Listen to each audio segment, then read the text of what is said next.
Very good morning, dear students. We are doing chapter number 22, financial statements with adjustment, and today we will discuss next adjustments. Adjustment number 5, accrued income.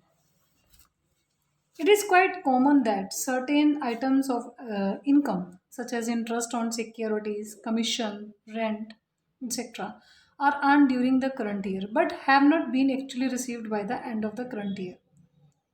Such incomes are known as accrued income means जो हमने earn कर ली हैं but अभी receive नहीं हुई हैं, receivable हैं during the current year. हमने उसको अर्न किया है, सपोज हमने कहीं पर भी अपना अमाउंट इन्वेस्ट किया है और उसके ऊपर जो हमें इंटरेस्ट रिसीव होता है वो हमें रिसीव नहीं हुआ बट रिसीवेबल है। ओके, ऐसे ही कमीशन, रेंट एक्सेट्रा हो सकता है, कुछ भी, कोई भी इनकम हो सकती है ये आपकी।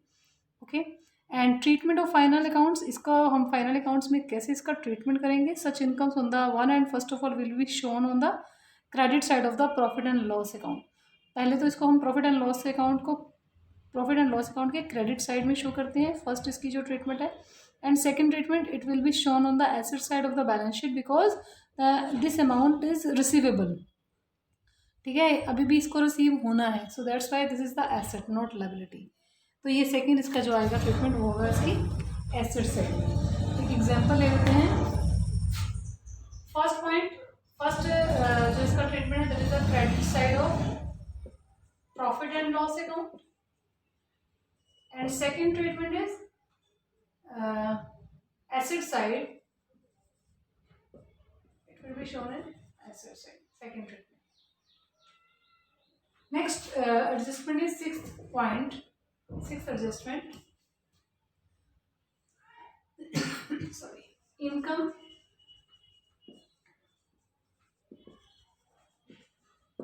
received in advance or unearned income, जो भी अर्न नहीं की हुई है, ठीक है, या फिर जिसका अमाउंट हमें पहले ही रिसीव हो गया है बट अभी हमने इसको अर्न नहीं किया। So it may also happen that the certain income is received in the current year, but the whole amount of it does not belong to the current year. मतलब हो सकता है कि वो जो अर्निंग है वो नेक्स्ट ईयर से बिलोंग करे, लेकिन हमें रिसीव करंट ईयर में ही हो गई है। ओके, सो सच ऐसा भी हो सकता है कि such portion of this income which belongs to the next year, may be कुछ पोर्शन इसका इस साल से रिलेटेड है और कुछ अगले साल का हो। तो उस केस में जितना पोर्शन हमारा करंट ईयर से बिलोंग करता है वो पोर्शन तो हमें रखना है अपने पास ना, और जो नेक्स्ट ईयर से बिलोंग कर रहा है उसको हम यहाँ से डिडक्ट करेंगे। ठीक है, तो income received in advance actual में एक लायबिलिटी है, क्योंकि जब तक हम उस काम को कर नहीं लेंगे तब तक के लिए वो हमारे ऊपर लायबिलिटी रहेगी। सो दैट्स वाई अब इसकी जो फर्स्ट ट्रीटमेंट होगी आपके पास वो क्या रहेगी, इट विल बी डिडक्ट कर देंगे इसको किसमें से, फ्रॉम द कंसर्न्ड इनकम, जो भी इनकम जिस इनकम से रिलेटेड है, फ्रॉम कंसर्न्ड इनकम, क्योंकि ये इनकम है so it will be shown on the credit side of profit end of trading and profit and loss account. और अगर प्रॉफिट एंड लॉस से रिलेटेड आइटम है तो वो प्रॉफिट एंड लॉस में शो होगी, otherwise trading. Okay, and second इसका जो इफेक्ट रहेगा that will be on the balance sheet because this is the liability, so that's why it will be shown on the liability side of the balance sheet. Second treatment. Okay, next adjustment, seventh adjustment, there is the interest on capital.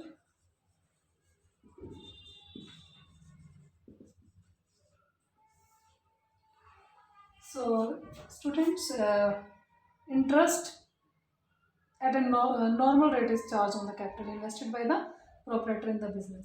जो भी पैसा proprietor ने business में invest किया हुआ है उसके ऊपर वो इंटरेस्ट चार्ज करता है, नॉर्मल रेट जो भी है। So profits remaining after charging such interest may be considered as a real profit earn by the business enterprise. So capital invested by the proprietor is a treated as a loan to the business. Actual में मैंने आपको बताया था कि दोनों distinct हैं, दोनों अलग अलग हैं, ऑनर और बिजनेस। और बिजनेस में जो भी ऑनर अपनी पैसा इन्वेस्ट करेगा बिजनेस के लिए वो एक लायबिलिटी, ठीक है, इंटरनल लायबिलिटी है, और एक इंटरनल लायबिलिटी के ऊपर उसको जो है इंटरेस्ट पे करना होगा ऑनर को। तो ऑनर इसके ऊपर इंटरेस्ट चार्ज करता है। इंटरेस्ट ऑन कैपिटल एक तरह का बिजनेस के लिए एक्सपेंस है, so that's why entry will be interest on capital account debit to capital account. Okay, interest allowed on capital, capital के ऊपर इंटरेस्ट अलाउड होगा। सो इसका जो ट्रीटमेंट है in the profit and loss account, first of all जो first इसका treatment होगा वो होगा debit side of profit and loss account. We will show that item in debit side of the profit and loss account. और second जो इसका treatment है, because ये जो है क्या है, एक तरह से प्रोप्राइटर का गेन है, ऑनर के लिए इनकम है, और ऑनर की कैपिटल हम लोग पहले ही शो करते हैं। सो दैट्स व्हाई ये particular item it will be added as a gain of the proprietor in the capital, इसमें liability side of the balance sheet, इसको हम ऐड करेंगे कैपिटल में, ठीक है, because this is the gain किसके लिए, to the proprietor. Okay, hence it is added to his capital, his capital।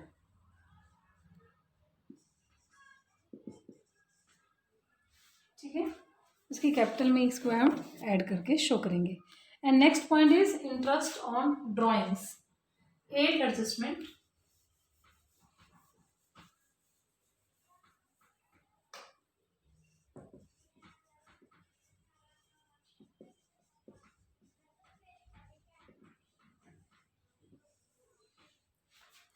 So interest on drawings, the proprietor draws cash और goods for his personal use. अगर कोई proprietor जो है वो personal use के लिए कैश या गुड्स निकालता है, that is called drawings. Okay, तो such withdrawals are termed as drawings. So if the firm pays interest on capital, अगर मान लीजिए फर्म इंटरेस्ट ऑन कैपिटल इसको पे कर रही है कैपिटल के ऊपर, तो ड्राइंग्स के ऊपर चार्ज भी करेगी। ओके, और ड्राइंग्स जो है वो क्या है, वो पर्सनल यूज़ के लिए निकाला हुआ पैसा है ऑनर के थ्रू फ्रॉम द बिजनेस। तो बिजनेस के लिए बिजनेस इसके ऊपर इंटरेस्ट चार्ज कर रहा है, तो interest on drawing it will be the income for the business, business के लिए एक इनकम हो जाएगी।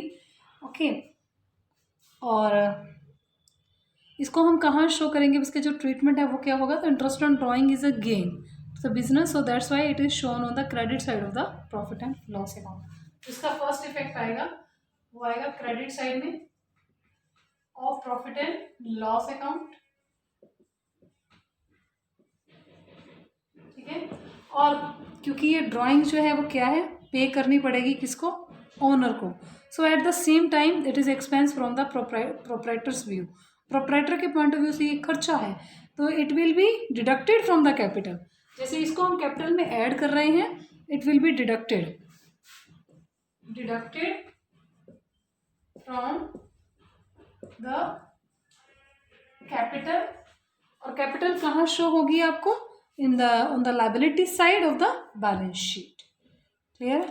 And last sorry, not this is not last, ninth adjustment is